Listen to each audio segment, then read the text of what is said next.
Baiklah, salam sejahtera saya ucapkan kepada tuan-tuan dan puan-puan dan juga kepada sahabat-sahabat semuanya. Saya ingin mengucapkan ribuan terima kasih kepada Anda semua yang sudah meluangkan masa untuk singgah dan menonton video di channel ini. Saya amat menghargai sokongan Anda semua. Baiklah, tanpa membuang masa, mari kita tonton atau dengar perkongsian pada kali ini. Terima kasih Tan Sri Yang Di-Pertua.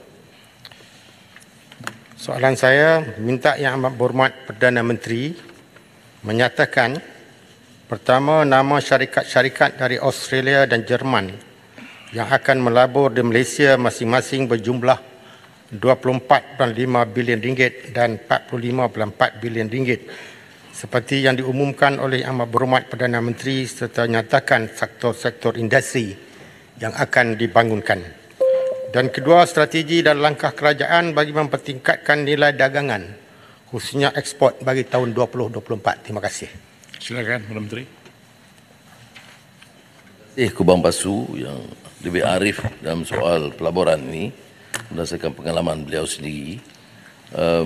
Kita sudah umumkan bahawa peningkatan membanggakan pada tahun 2023. Tapi kebimbangannya apakah dapat dilaksanakan. Maka kalau kita lihat Australia 24.5 bilion, apa dia syarikatnya? Air Trunk, Next DC, La Trobe Magnesium, kumpulan Anats, Cochlear dan Lainas. Ya. Dan dia juga melibatkan juga potensi jualan ekspor produk Malaysia ke Australia. Masa kita pergi, kita jual, kita dapat hampir 1 bilion, itu 1,962.1 juta itu selesai. Mengenai Jerman, 45.4 bilion ringgit, industri tenaga, pembuatan semikonduktor. Dan semikonduktor seperti kita tahu, Malaysia sudah jadi hub yang penting di rantau ini dan diterima oleh kebanyakan negara termasuk Jerman sendiri. Jadi daripada jumlah itu yang besar ialah Siemens Energy, Infineon Technologies, Airbus, Bear Brown, BMW, Nexperia, Xfab dan Delo Chemical. Dan potensi pembelian tambahan dalam konteks kejayaan kita jual ialah 1.4 bilion ringgit daripada syarikat Airbus. Soal yang terkait yang kedua ialah sebelum itu ya, soal semikonduktor seperti yang disebut, Malaysia sekarang mendapat pasaran dunia mencecah 7%. Pasaran dunia itu dikuasai oleh Malaysia dan sekarang seperti mana kita tahu negara-negara Eropah, Amerika dan beberapa negara lain menjadikan dan China menjadikan Malaysia ini sebagai hub untuk semikonduktor, terutama chip yang high end bagi rantau ini. Dan ini akan memberikan harapan kita meningkat. Umpamanya sekarang ekspor chip ke Amerika, kita itu 23% daripada keperluan Amerika dan kita masih kuasai. Dan trend peningkatan dari segi prestasi Januari Februari tahun ini memang sangat menggalakkan. Januari Februari 2024, 2 bulan pertama 2024, pertumbuhan 8.3% kepada 446.3 bilion ringgit ketimbang tahun 2023. Ekspor Januari Februari meningkat 3.9% kepada 233.74 bilion ringgit. Dan ini turut mencatatkan peningkatan tahun ke tahun sebanyak 3.4% kepada 196.75 bilion ringgit. Dan kita selaraskan ini melalui Majlis Pelaburan tentunya dan Menteri MITI dan juga Invest Malaysia Facilitation Center. Seperti mana maklumat kita dapat, yang Muhammad sedia maklum, selalunya kritikannya, kebimbangan syarikat ialah kerana kelewatan kelulusan. Sebab itu disebut ease of doing business. Tapi masih tersangkut. Maka tahun ini lalu kita bentuk di bawah MAIDA Invest Malaysia Facilitation Center yang menjamin mempercepatkan. Dan ini di antara strategi yang dilakukan untuk menjamin supaya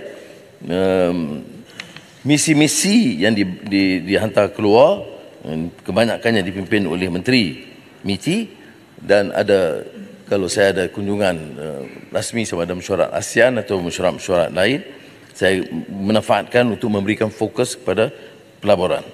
Jadi misi-misi ini sebagai strategi untuk memberi penjelasan termasuk isu-isu baru seperti plan perindustrian, soal transisi tenaga dan juga transformasi digital. Dan sebab itulah dengan penjelasan ini dapat menambah pelaburan dari Germany. Terima kasih. Sila, Ketua Masuk. Terima kasih Tan Sri Yang Pertua. Terima kasih Yang Amat Berhormat Perdana Menteri kerana memberikan jawapan yang jelas. Saya nak puji Yang Amat Berhormat Perdana Menteri begini. Sebab rajin bercari pelabur. Di luar negeri 2 in 1. Dua-dua sekali buat. Kira save cost dan time. Tahniah. Soalan tambahan saya ialah yang Tan Sri Yang Pertua. Minta sikit masa lagi nak, pasal saya nak jelas sebelum saya tanya soalan. Berhubung dengan pelaburan dalam sektor industri pembuatan, khususnya dalam E&E, semiconductor chips. Satu perkara yang amat penting untuk diberikan perhatian ialah talents atau human capital dalam bidang sains dan kejuruteraan. This is our major concern and one of the biggest challenge for the future dengan izin. Talents untuk bidang ini berkait rapat dengan keperluan anak muda Malaysia memilih aliran khususnya sains tulen, mat tambahan, fizik, kimia dan sebagainya. Sehubungan itu, kerajaan perlu memastikan lebih ramai anak-anak muda Malaysia berminat dan memilih sains di peringkat tingkatan 4. Soalannya, apakah langkah perancangan dan strategi kerajaan untuk mempercepatkan matlamat nisbah mencapai 60-40 sains sastra supaya lebih ramai saintis dan jurutera dalam pelbagai bidang, jurutera E&E, mekatronik, mechanical, komputer dan sebagainya. Namun sekarang ini nisbah hanyalah 30-70 Yang Amat Berhormat Perdana Menteri sains sastra. Ia mengambil masa yang lama sekurang-kurangnya 6-7 tahun untuk mewujudkan talent ini bermula pada tingkatan 4. Terusnya, kedua, perdagangan Malaysia masih lagi dalam keadaan ups and down bagi tahun 2024, iaitu Januari dan Februari.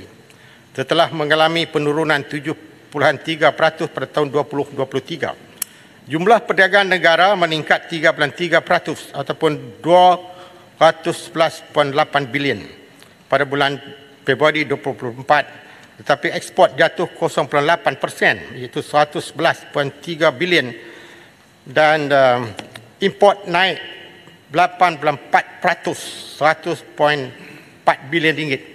Trade surplus menurun kepada 10.87 bilion. Ini sebenarnya kita faham mencerminkan fragile state of global demand dengan izin. Soalannya, apakah langkah kerajaan untuk menangani keadaan ini dan adakah kerajaan bercadang untuk perbagaikan ataupun diversify pasaran luar negara seperti negara Amerika Latin, Timur Tengah dan sebagainya? Terima kasih Tan Sri Yang Pertua. Terima kasih Perdana Menteri. Silakan, Perdana Menteri. Terima kasih. Bahagian akhir dulu ya, Bung Pasu, iaitu tentang angka yang membimbangkan tahun lalu dari segi pelaburan dan perdagangan. Tapi ini saya telah jawab kerana untuk Januari, Februari saya nampak peningkatan yang mendadak, yang peningkatan yang sangat meyakinkan ketimbang mana-mana 2 bulan sebelumnya. Jadi saya tidak sangat risau walaupun kesan dari politik global, kepincangan di Rusia, Ukraine dan juga Gaza. Kita telah ambil tindakan umpamanya memastikan negara-negara bukan saja yang traditional allies yang banyak melabur, tetapi ada peningkatan yang ketara dari China, Jerman, Amerika umpamanya. Dan ini saya yakin akan memberi jaminan kelangsungan kegiatan itu dalam negara kita.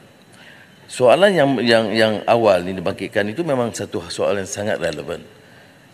Minat anak-anak pelajar-pelajar dalam STEM merosot. Dan ini membimbangkan, dan Kementerian Pendidikan telah mengambil beberapa langkah termasuk dengan juga beberapa kumpulan pendidikan lain untuk menggesa ibu bapa memberikan tumpuan semula kepada matematik dan sains. Dan ini sedang diusahakan secara lebih serius lagi. Dalam semua perjumpaan kita dengan syarikat-syarikat asing, Yang Berhormat, kita tekankan soal yang sama, iaitu mesti ada Center of Excellence di Malaysia, mesti ada latihan di sini. Kerana kita sekarang ini memang kekurangan jurutera. Dan jurutera yang kita lahirkan walaupun baik dan diterima baik, dia masih menganggap ada kekurangan di peringkat yang tertinggi. Kemahiran atau keterampilan peringkat tertinggi. Jadi ada gap tentang niche yang diperlukan. Oleh itu, umpamanya, penumpuan pada TVET kejuruteraan ini diberikan. Umpamanya hari ini sebentar lagi saya akan untuk bersama dalam Center of Excellence BlackBerry yang akan menekankan training.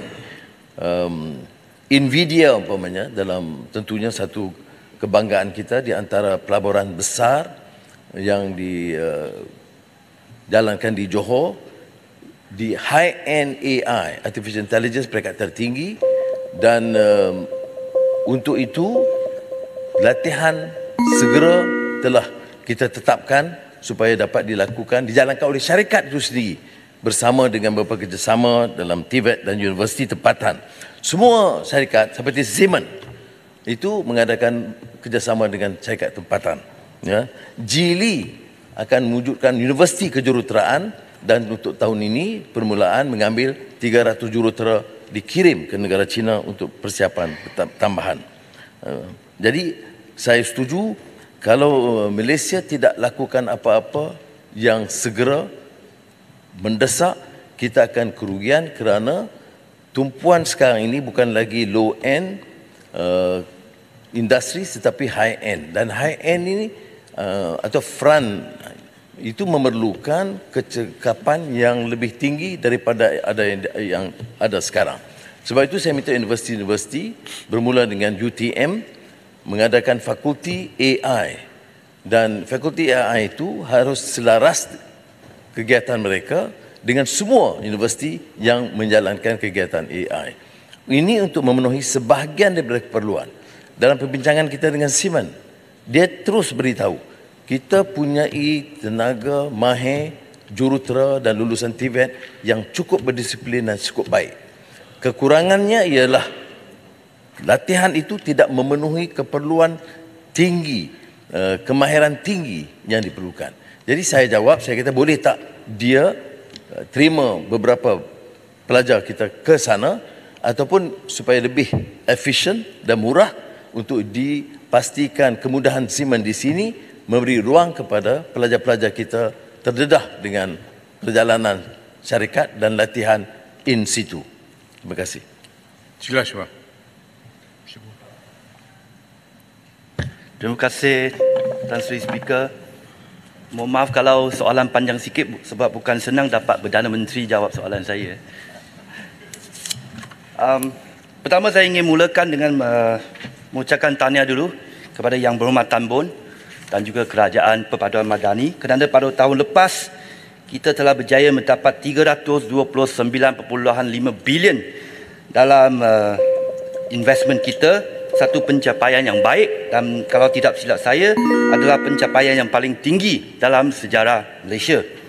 Maka saya harap Yang Berhormat Tan Bon berikan sedikit perincian, penjelasan bagaimana kita boleh dapat jumlah investment begitu tinggi, satu. Kedua, moving forward, macam mana kita nak memastikan momentum tu kita terus ada untuk pada tahun yang akan datang kita boleh lebih daripada jumlah tu. Dan seterusnya, soalan kedua saya, dengan persaingan yang kita ada di rantau Asia Tenggara ini juga, apakah kelebihan Malaysia untuk kita menarik lebih banyak lagi pelaburan? Dan seterusnya, sekarang kita ada perang perdagangan di antara Amerika dengan China, trade war. Adakah trade war ini akan menjejaskan penumbuhan ekonomi Malaysia, memandangkan China dan Amerika dua-dua adalah major trading partner kita, ataupun Malaysia sebenarnya boleh mengambil kesempatan dalam trade war ini? Terima kasih, Tan Sri Speaker. Terima kasih. Silakan Pak Menteri. Terima kasih. Kejayaan yang dicapai ini ialah kerana usaha sama MITI, Kementerian Luar, seluruh jentera kerajaan. Itu betul. Ya. Bukan saja ada 1-2 kunjungan yang kita lakukan yang cuma menjadi pemangkin kepada perubahan dan peningkatan jumlah pelaburan.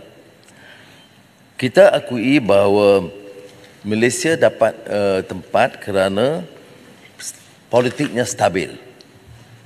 Keduanya, dasar ekonomi madani itu jelas. Ada yang disebut clarity dasar-dasar. Pelabur sama ada domestik atau asing, bila dia nak datang, dia nak tengok jelas atau tidak. Jadi kita ada plan perindustrian yang jelas. Kita ada transisi tenaga dan transformasi digital, program security makanan. Jadi dia tahu sebelum bertemu kita beberapa kerangka kebijakan ekonomi yang telah kita jelaskan.